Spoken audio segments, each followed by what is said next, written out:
नमस्कार मित्रों, MW news मुख्य वक्ता में आपका स्वागत है। मैं आपका अपना पत्रकार साहिल अरोड़ा। जैसे कि आप जानते हैं, हम रोज़ ही आपको जनप्रतिनिधियों से रूबरू करवाते हैं, आमजन से रूबरू करवाते हैं, उनकी समस्याओं से, उनके मुद्दों से रूबरू करवाते हैं। जितने भी हमें अध्यक्ष मिलते हैं, जितने भी सरपंच मिलते हैं, वो अपनी अपनी समस्याओं के बारे में बताते हैं, अपनी कार्यप्रणाली के बारे में बताते हैं। उसी क्रम में आज हमारी टीम पहुंची ग्राम पंचायत छापामाड़ी, गंगानगर की सादुलशहर पंचायत समिति का गांव है। उनसे जानेंगे भी उनके गांव पंचायत में कौन कौन से चक आते हैं, क्या उनकी समस्याएं। 3 साल का कार्यकाल उनका पूरा हो चुका है, तो 3 साल के कार्यकाल में क्या क्या विकास कार्य करवाए, किन चीज़ों की कमी रह गई जो और करवाने का प्रयास करेंगे, और किस तरह का रहा उनका 3 साल का कार्यकाल। सबसे पहले तो सरपंच साहब, आपका स्वागत है जी हमारे चैनल। अच्छा जी, आप मुख्य वक्ता को आपने मुझे यहाँ अवगत करवाया, इसके लिए आपका भी बहुत बहुत स्वागत, धन्यवाद, बहुत बहुत बताइए। तो बात करेंगे सरपंच साहब आपके कार्यकाल की। किस तरह का रहा आपका 3 साल का कार्यकाल।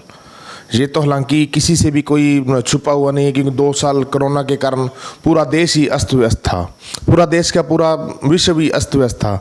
लेकिन फिर भी आपका किस तरह का कार्यकाल रहा, क्या क्या आपने 3 सालों में विकास कार्य करवाए, उनके बारे में बताएं जरा। अच्छा जी, जो 2 साल हमारे निकले थे वो तो लगभग आपको भी पता है, मेरी ग्राम पंचायत को पता है, पूरा राजस्थान को पता है, पूरा इंडिया को पता है कि 2 वर्ष तो पूरा कोरोना काल में निकल गया था। उसके बाद में जैसे हमारे गांव में विकास हुआ है, वो तो आपसे भी कोई छुपा छुना नहीं और गांव वालों से कोई छुपा छुना नहीं, अच्छा विकास हुआ है। हाँ, बहुत विकास हुआ है जी। तो सर आपके जो ग्राम पंचायत छापामाड़ी है, इसके अंदर चक गाँव कौन कौन से आते हैं। लालपुरा और छापामाड़ी 2 गाँव आते हैं जी। हाँ जी। तो इन 2 गांवों में क्या क्या आपने विकास कार्यों पर आपने फोकस किया, उसके बारे में बताइए। पंचायत के लगभग ग्राम पंचायत में जैसे पानी की समस्या थी, सब इस ग्राम पंचायत छापामाड़ी में लगभग पानी की पाइपलाइनें पूरी हो गई है जी, और लगभग पूरी है जी। अगर 1-2 ढानियाँ बची है तो अभी मैं ज़रूर करवा दूंगा जी। तो सब जैसे बाबा साहब भीमराव अम्बेडकर जी ने कहा, अभी शिक्षा वो शेरनी का दूध है, जो पिएगा वो दाढ़ मारेगा, जो पिएगा वो कामयाब होगा। तो आपने शिक्षा के क्षेत्र में क्या विकास कार्य करवाए, उसके बारे में। कुछ बाबा साहब ने ये कहा था कि शिक्षा वो शेरनी का दूध है, पिएगा वो दाढ़ेगा।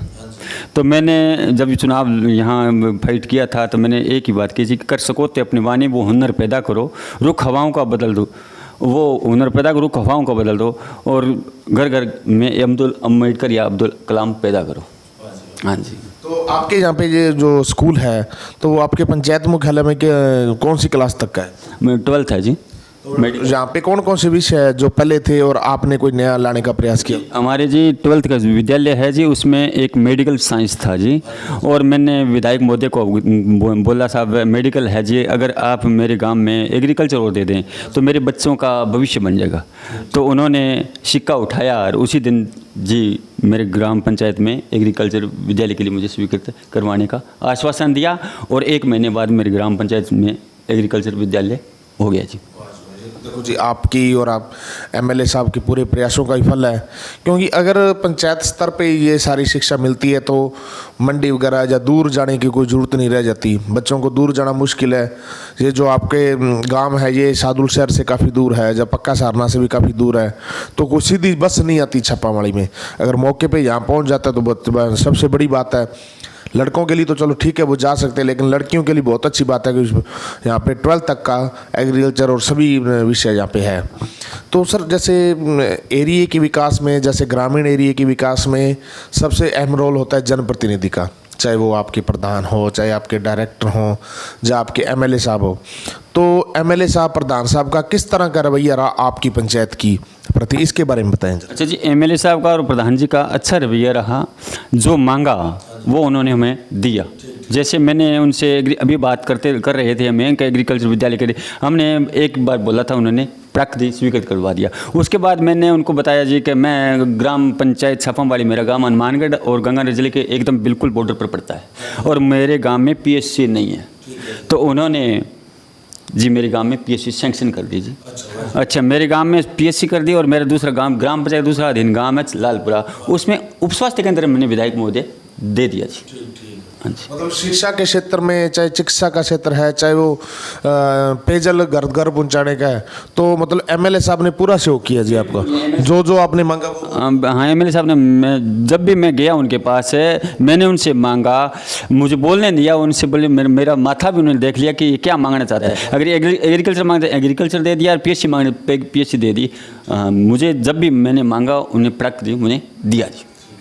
तो आपने सर खाड़ों की बात करें तो सिंचाई खाड़े कितने के, कौन कौन से चक्कों के बन गए आपके कार्यकाल में? अच्छा जी, विधायक महोदय की मेहरबानी से सिंचाई खाड़े लगभग में तो 200 करोड़ रुपए उन्होंने ला के हमें दे दिए जी। और मेरी ग्राम पंचायत में जी 31 MJD ए, वो 31 MJD बी और 27 MJD ए, 27 MJD का खाड़ा अभी प्रगति पर चल रहा है जी।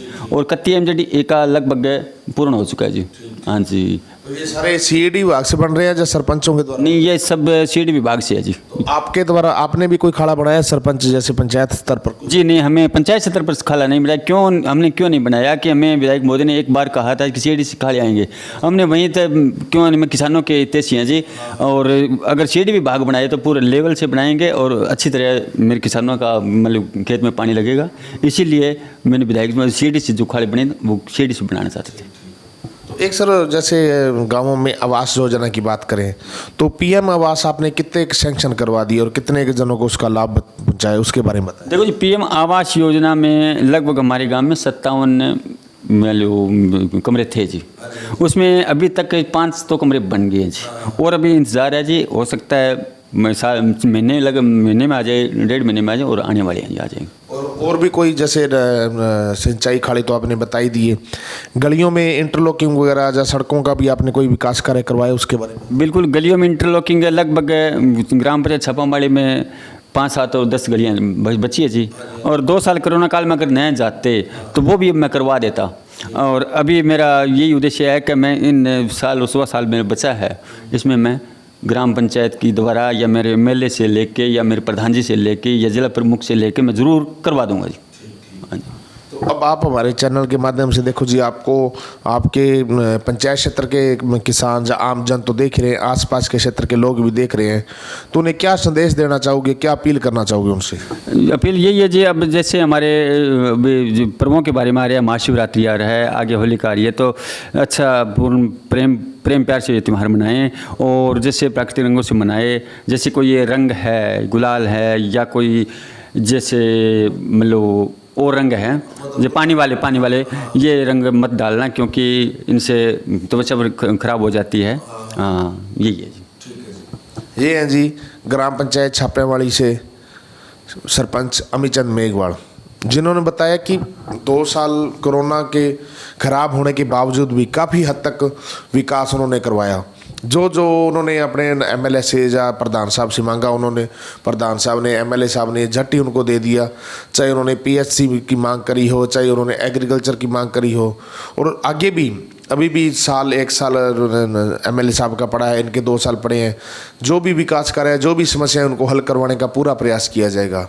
इनका कहना है जी, आगे होली का त्यौहार आ रहा है, होली के त्यौहार पर प्राकृतिक रंगों के साथ होली मनाई जाए, ना कि वो केमिकल युक्त रंग प्रयोग किए जाएं, क्योंकि केमिकल युक्त रंग आंखों में जाते हैं, त्वचा पर भी खराब करते हैं और प्रदूषण का कारण बनते हैं। साफ़ सुथरी होली खेलें, साफ़ सुथरे त्यौहार मनाएं और सभी मिल के रहें। ठीक है जी। MW न्यूज़ मुख्य वक्ता में समय देने के लिए धन्यवाद।